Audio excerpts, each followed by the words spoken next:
तर मित्रांनो विषय कसा आहे, आपण पूर्णपणे मुंबईमध्ये जरी असलो तरी आपल्याला वारसा कोल्हापूरचा लागलाय आणि कुस्ती आणि बैलगाडा शर्यत या मर्दानी आणि मैदानी खेळांची आपल्याला आवड पहिल्यापासूनच आहे. त्यामुळे आपला आवडता नंदी बकासूर हा ठाण्यामध्ये आला आणि ही संधी मला सोडायची नाहीये. त्यामुळे मी निघालोय त्याची शर्यत बघण्यासाठी आणि पूर्ण कव्हर करणार आहे मी या व्लॉगमध्ये. तुम्हाला पण सांगेन. तर तुमच्या सर्वांचं स्वागत आहे आपल्या नवीन व्हिडिओमध्ये. पाहत राहा एंडपर्यंत आणि हा व्हिडिओ बघून नक्कीच तुम्हाला त्या नंदीचा नाद लागेल आणि त्याची शर्यत तुम्ही पण बघायला एकदा कधी ना कधी तरी जाल. तर बघत राहा. आपली राईड चालू झाली आहे. आपण निघालो आहे ॲक्च्युली देसाई मैदान ठाणे तिकडे आपलं शर्यत चालू आहे. थोडं फ्युएल भरून घेऊया. मस्तपैकी आपण आता मुलुंड चेक नाक्याला आलो आहे. जवळच आहे इकडून. मला वाटतं गाड्या विड्या ते लावलेल्या आहेत.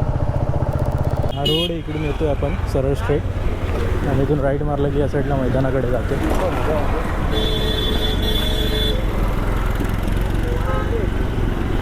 सराजाची गाडी लागली इकडे. हा रस्ता मैदानाकडे जायचा. गर्दी बघा तुम्ही, गर्दी इथं सुरुवात आहे. इथं सुरुवात आहे आता. ऍक्च्युली बकासूर या मैदानात नाहीये, बकासूर मोह मैदान. पण कसं आहे डांग पण तेवढीच फाटते. पण कसं आहे आवड आहे.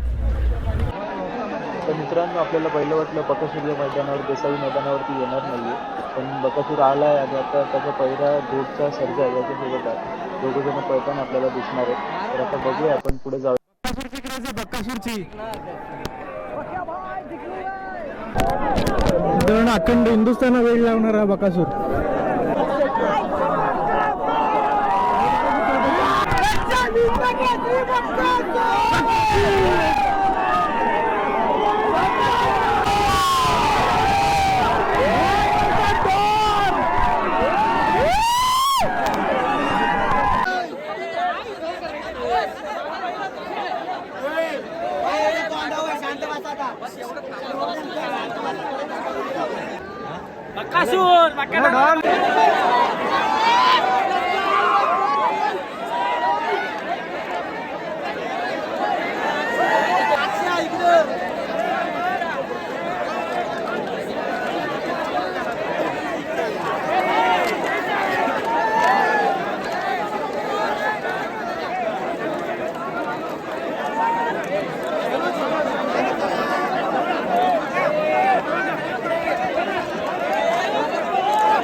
क्रेज बकासूरची क्रेज.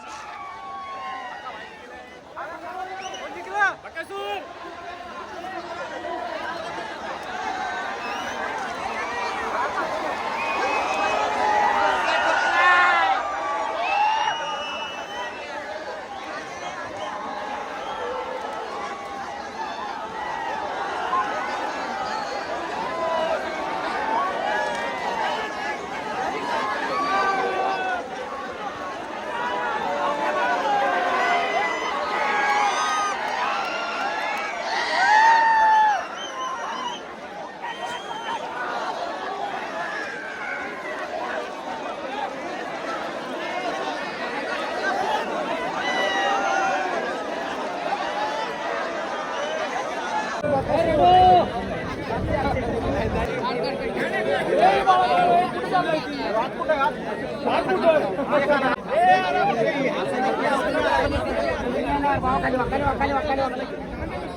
मित्रांनो आपल्या बकासूर बैलाचे मालक आहेत.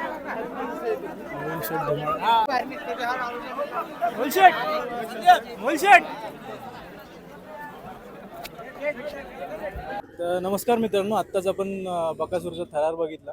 एवढी जनता बकासूरसाठी फक्त आलेली. आता मैदान खाली झालं बकासूर नंतर.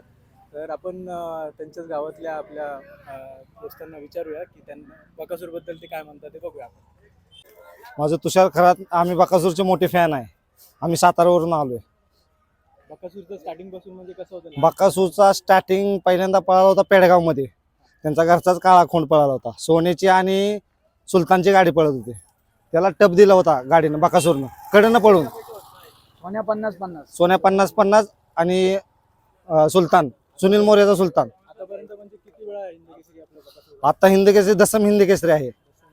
औंधाच्या मैदानाला 1 नंबर केला होता बकासूर आणि निंबाळकराच्या सर्जांनी.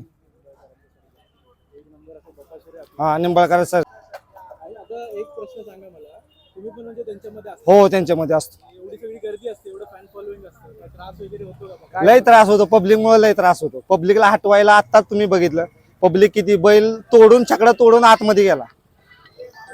बैलाला काढायला एवढं पब्लिक हटतच नव्हती पहिल्यापासून. हा हा हो. मित्रांनो बघा, त्रास होते थोडंसं म्हणजे आजूबाजू नाही बैलाला त्रास होतो पब्लिकमुळे. जरा थोडं होतं. पब्लिकांनी बी सहकार्य केलं पाहिजे. हो 2024 ला पुशेगाव मैदानाला बकासूरची गाडी फॉल झाली. ती ऑन दी पब्लिक मुळे फॉल झाली. पब्लिक मध्ये आल्यामुळे बैल सरकला आणि गाडी फॉल आली. नाही तर गाडी 1 नंबरला होती. 1 नंबरच केला होता गाडी सर्जनन दोन्हीने. तर मित्रांनो, ज्यासाठी आपण इतका अट्टास केला, शर्यती बघायला आलो. आपला लाडका बकासूर, दशम हिंद केसरी बकासूर आपल्याला भेटला. आपण बघितलं बकासूरला, बकासूरचा पळ पण बघितला. आता खूप भारी वाटलं. म्हणजे आतापर्यंत पूर्ण फक्त यूट्यूबवरती आणि व्हिडिओजवरती बघत होतो. आज प्रत्यक्षात त्याला बघितलं, प्रत्यक्षात त्याची क्रेज बघितलं, मजा आली. परत हा व्हिडिओ तुम्हाला पूर्ण बघायला भेटेल आपल्या यूट्यूब चॅनलवरती. कंटिन्यू करा. थँक्यू.